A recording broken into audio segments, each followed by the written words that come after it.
Hello, I'm John Fox, I'm John West. I'm having a I Expect You to Die adventure. In fact, I've just finished it. Here's the winter break, and I'm going to put it in there because I finished it. Apparently, there's some closing credits as well. And what's this? Advanced Agent Module? Oh yeah. Anyway, instead of all that, let's listen to the commentary. So we listened to that at the end of the last episode. There's my clock. Let's listen to this. Another thing we wanted to keep in mind was close interactions versus far interactions. Sometimes far interactions can set up a grand scale of things, but really it's the close interactions that work the best in VR. Freezing things and being able to look all around them is really cool. Being up close and personal is more fun in VR. I agree.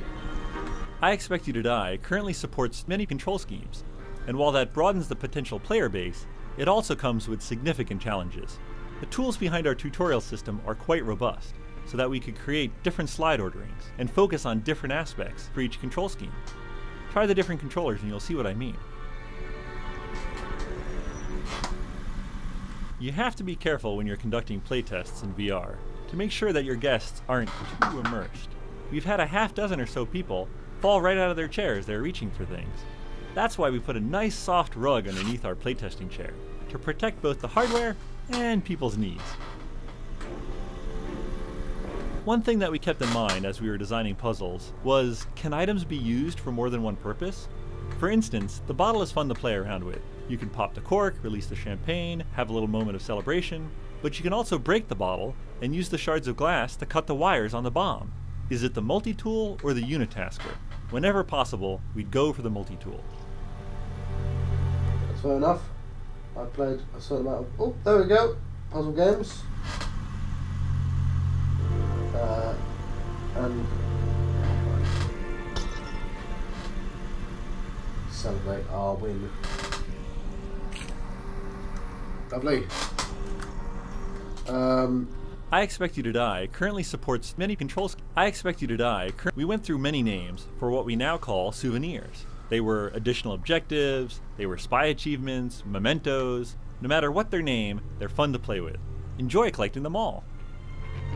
This is less because I'll go for them, but developer commentary is normally why we made decisions. I like the bottle stuff. But... For texture memory and draw call reasons, there are only 4 unique book covers in the office, but you can be sure that all are standard issue for EOD agents. The I Expect You to Die you are playing now is the end result of many, many iterations. This villainous librarian was the antagonist in one of those iterations. And speaking of iterations, we completed many of them with the help from our playtesters. Yeah. Early in development, we'd have coworkers try prototypes, or even cardboard mock-ups of puzzles. Then we would bring naive players into our offices to playtest the game in white box form.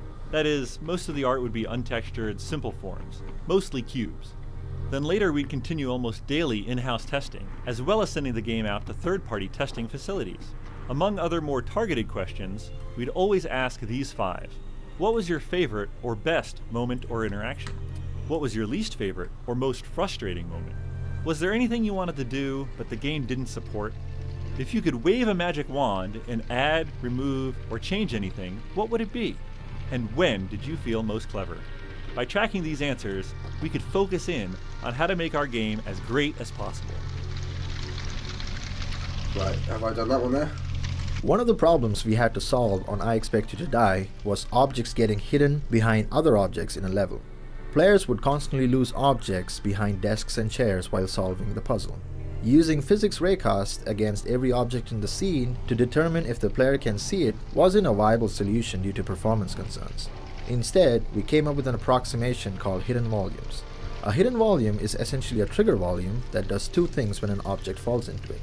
First, it applies a special extra shader to the object so that it can be seen through other objects. And then, it puts the object on a separate physics layer, which allows the player to highlight and pick up objects through other objects. Oh. I did not know that what I got. Anyway, I guess I do the opening credits and see if they have things in. We'll see. I thought I was going to skip them. They're very The nice. intro credits sequence was not originally a planned part of the project. It started off as an experiment with no art or tech support, stealing assets from the levels and making new objects like coffins and sharks out of simple cubes and spheres. Many of the unique objects you see during this sequence are still actually from abandoned iterations of levels. For example, the Tesla coils in the final hallway are early versions of the virus vat from window washing, and the rocket silos are from an old version of the Lodge. There are certain materials that appear as a solid color regardless of angle or lighting. We use these elsewhere in the game for luminous objects like indicator lights or lasers. We created the flattish style of the credits by applying these types of materials exclusively. Everything is still 3D, and it's especially interesting in VR because your brain still tries to parse the distance and shapes of these silhouettes, and it can, to a certain extent, when different colors are near each other. This allowed us to do little tricks like have something that seemed flat suddenly reveal depth as you move, like the agency logo, or have objects morph as they rotate. This song literally began as me improvising lyrics into my phone late at night, coming into work and being like, hey Bonnie, hey Tim, what if we did this but like, actually good?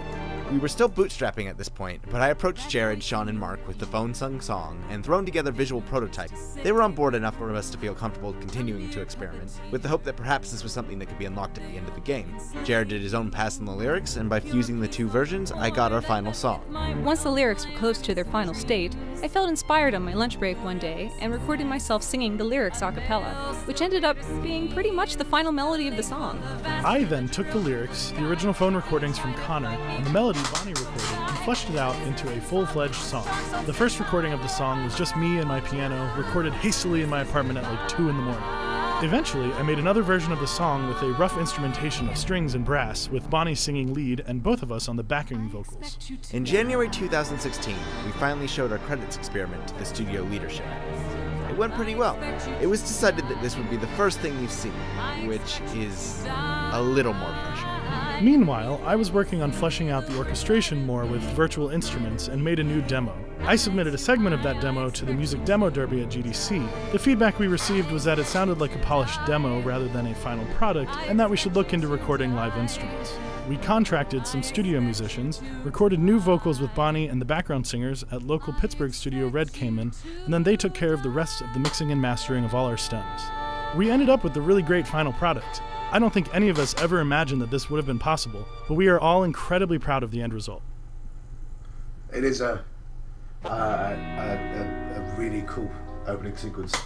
To the point I'm tempted to show it to my dad, because obviously he grew up. Yeah, he existed with Bond films when they were, new.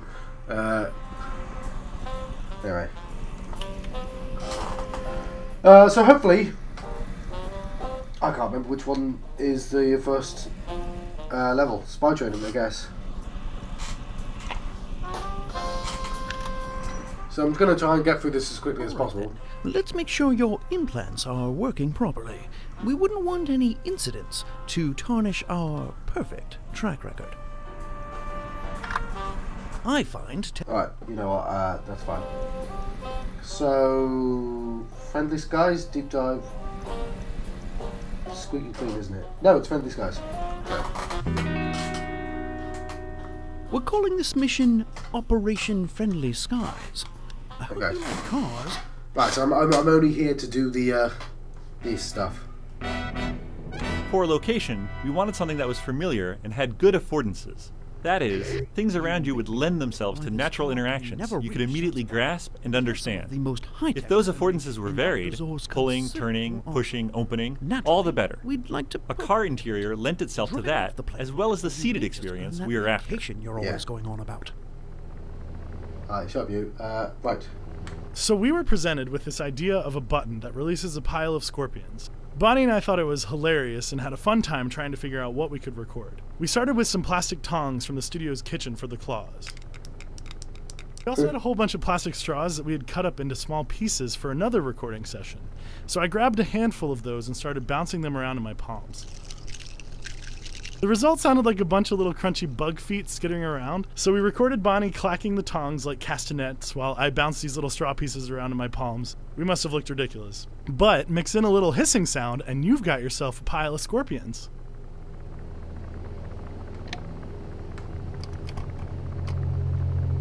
The original phone messages were all submitted by fans and a few Shell folks via a voice mailbox at Shell Games advertised on our blog. The distortion you hear is real. Anthony Daniels' lines, as Daniel Sands, were added after the creation of the other 3 puzzles to foreshadow Puzzle 2. When we first started this project, it was a series of interface prototypes to see what would feel good in VR. We wanted a mostly sitting experience to help eliminate motion sickness, and we wanted an input scheme that everyone would have access to, but that wouldn't break your presence in VR. The mouse interface Jason and Matt worked on had telekinesis, which felt pretty good, but there was one problem. We wanted you to feel cool and be awesome, but who can be awesome while effectively being tied to a chair? But wait, spies get into situations like this all the time, and they always manage to turn the tables. What if we could make an escape the room game themed around that idea? And finally, after blowing the back door open, try creating a net of hovered money outside the window. That way you can catch all the items flying out of the back of the plane. Though they are non-interactive items. Sorry, performance reasons.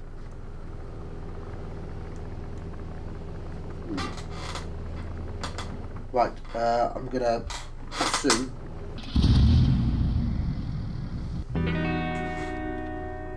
Intruder detected. Present eye for retina scan.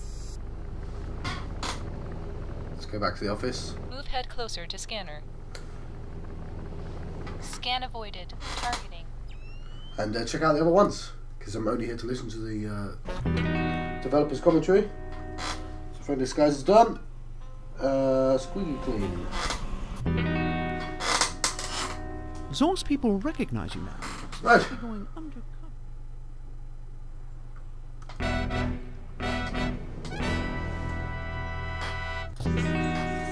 Breach detected. We believe Zoraxis is creating a deadly supervirus. We know Zor wants revenge on the agency, but this is a tad extreme. Get into that lab, and I'll walk you through making an antivirus.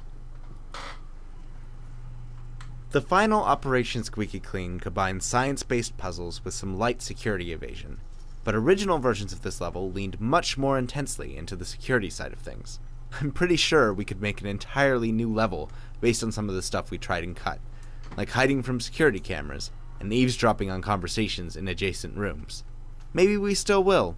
If we do, pretend you didn't listen to this.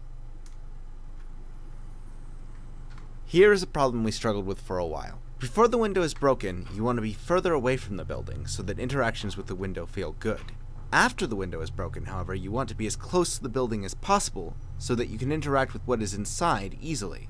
In a game where moving the player is one of the quickest ways to kick them out of the experience, this presented a huge problem. We tried several things, teleporting the player forward on window break, which players didn't notice but felt like a bug in footage, moving them forward super slowly over the course of 5 minutes, which most didn't notice but those who did freaked out, and the idea that this level could be a standing level, where the player could physically step forward and back.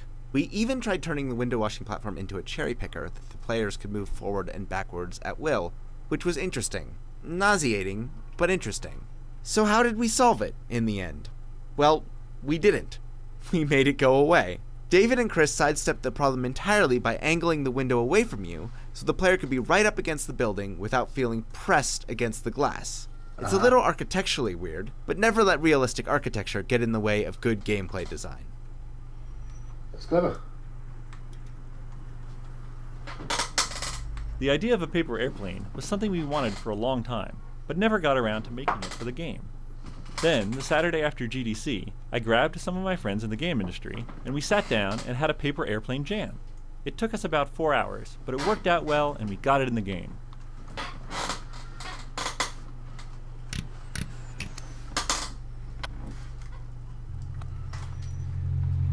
Ooh.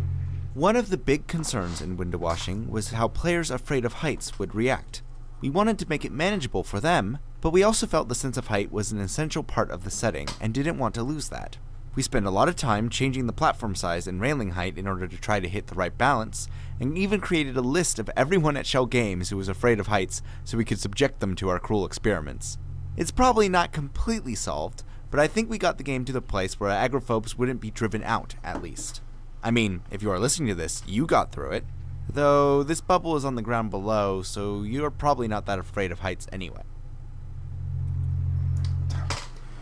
Right, I wish they'd disappear after I This periodic table actually required a lot of iteration, despite being a simple object. When the table was big, it would obstruct huge chunks of the player's view when they brought it near, or cause them to knock things off the platform. Smaller was better, but when we made it small, the table blent into the wall, and people wouldn't pick it up, getting completely blocked on the puzzle. The solution wound up being to stop tweaking the size and just make the table a little crooked, which triggers that impulse players had to straighten it out, and thus try to interact with it. It's a good example of how the small details are so critical in a game like this, and that tweaks can change a puzzle from unbeatable to solvable. Yeah, that's clever. Right, is that all of them? I think so. Right, let's get out of here.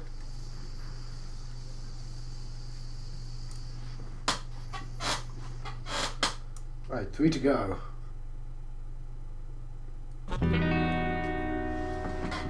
So from disguise, clean, deep dive. Your next mission will take you to the... Right.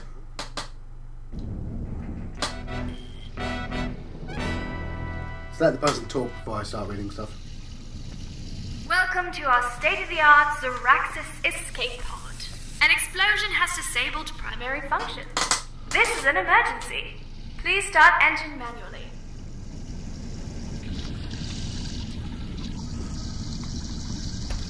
Oh, hello. Oh, hi. Actually, this is Naomi Kyle. Hey. Hope you're enjoying this submarine experience. I am, of course, the voice of the submarine AI that you hear in your head. Hopefully that means that you're completely sane and enjoying this game thoroughly.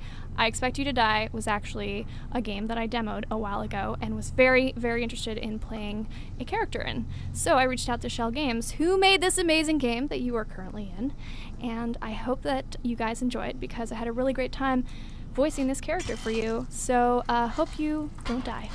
Bye. Hull secure. Yes, indeed. A crucial aspect of any great VR experience is hitting that 90 frames per second. On I Expect You to Die, one of our project goals from the get-go has been to hit that target frame rate. We have taken several steps to achieve this, one of which was to use baked lighting for all static objects in the level and use 1 or 2 directional lights for the dynamic objects. However, in the deep dive level, we wanted to increase the tension during the self-destruct sequence by flashing a red light. Since turning on and off a real-time red light with dynamic shadows was not viable for us, we tried something different. We created 2 additional light bakes for the level, one using red light sources and another using dark light sources. Then, during the self-destruct sequence, we switched between the red and the dark bake lighting based on an interval to fake the effect of the flashing red light. Right, I did not realise that would have murdered me. Kind of obvious now. That was vaguely interesting. This was the first puzzle we physically prototyped with cardboard boxes, or as we have come to lovingly refer to it as, brown Welcome boxes. to our state-of-the-art Zoraxis escape pod. An explosion has disabled primary functions. This is an emergency. Please start engine manually. For one brief, beautiful afternoon, an epic attack and battle with a giant squid was floated as a climax to this puzzle, before budgetary sanity reeled us back in. Perhaps in a future installment? But only if you go and post in the comments that you want more squid battles. It won't let me put stuff through the window.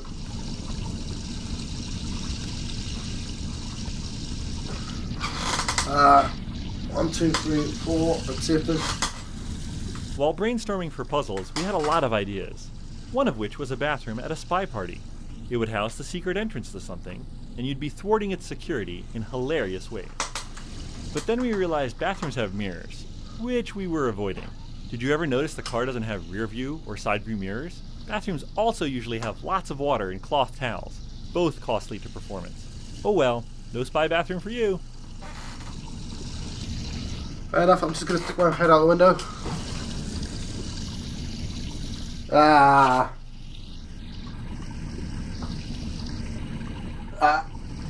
That's pretty cool. Okay, let's get out of here. And go to the final place.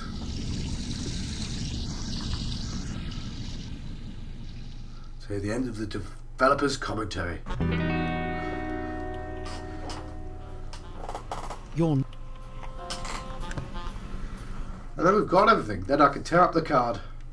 I'm gonna wait for them to stop talking first. How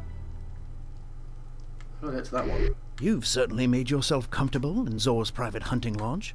I hear the agency is handing out lodges just like this one to any agent who finds the new machine Zor is working on. If I were you, I'd find that machine. I've always found animals in clothing to be simply unbearable. Quite. The white box phase for this level saw us reorganizing a core set of features for weeks, and this placement juggling went on even into the phase when final art was being implemented. We knew we wanted to include scenery, like floor-to-ceiling windows and the fireplace and skylight, but layouts that look great in white box can feel terrible in VR. During rapid whiteboxing, we normally test out the scenes with low-fidelity baked lighting. The downside with this is that it's very hard to get a feel for what the scene will actually look like. To solve this, we started whiteboxing with real-time lights in a deferred rendering pipeline, testing that out in VR. When we were satisfied with the results, we folded back into forward rendering with baked lights. I'm sure our tech artist got goosebumps somewhere with me using VR and deferred rendering in the same sentence. Indeed. One other aspect that we found really fun was wearables. For instance, we see a lot of people have fun putting the cigar in their mouth, lighting it, and moving their head around. Of course, the hat as well. Surprisingly, many people's first action is to grab the hat off the rack and put it on. They end up wearing it the whole level. Even if they die, the next time they start, they'll put it back on their head. Yeah. Are you one of those people? Well, yeah, there's an achievement for it as well, so... Early on, we had your friend, the support agent, being captured and held beneath the trapdoor in this room. You could throw him items, and if he didn't need them to escape, he'd throw them back, out of the hole. It was fun because throwing something in a hole and having a person off-screen throw it back to you was surprising, and the randomness felt pretty good. However, it was also frustrating and narrowed the player's focus, so they tended to get stuck. Rather than caring about their own goals, they only cared about what the person in the hole needed next. Ultimately, we went with the mix of parallel and serial tasks we have now.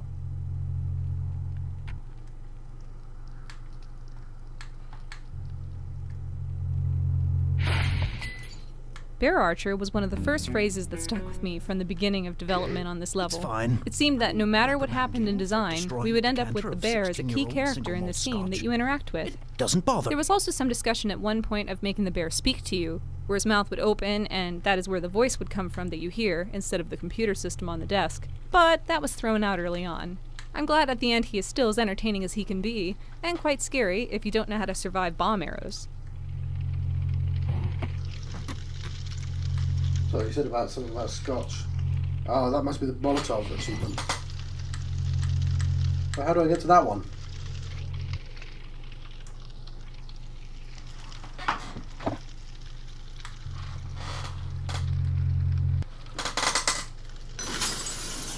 Huh. This level once had a nuclear missile in a silo outside, instead of a gravity machine. Through a long series of events, we moved the missile itself to Operation Squeaky Clean, and went with no gravity here, because it allowed the machine to be closer, and frankly, no gravity in VR is pretty rad. Right, I think that's everything. I didn't know I could, but... Oops. Oh, try that one more time. Didn't know I could break the window. Okay, let's do that before I let you go. Not what I meant to do. Hang on, I can just throw from here, can't I? Damn. I know, I'm basically done with the commentary, but... I'm gonna smash all the windows. I assume I have to finish the levels to get those achievements. No, let me smash that one. Alright. Right. Well, I'll let you go, shall I? I've been John Proxy on Channel West. This has been the developer's commentary for I Expect You to Die. And, well, I guess this is the end. Oh, look. Yeah, look, I did. I got the achievements. Anyway. I'll hope to see you in the next game. Because, as far as I know, there is no next game. In fact, I've I haven't been able to do this yet with any of the cards. So I expect you to die.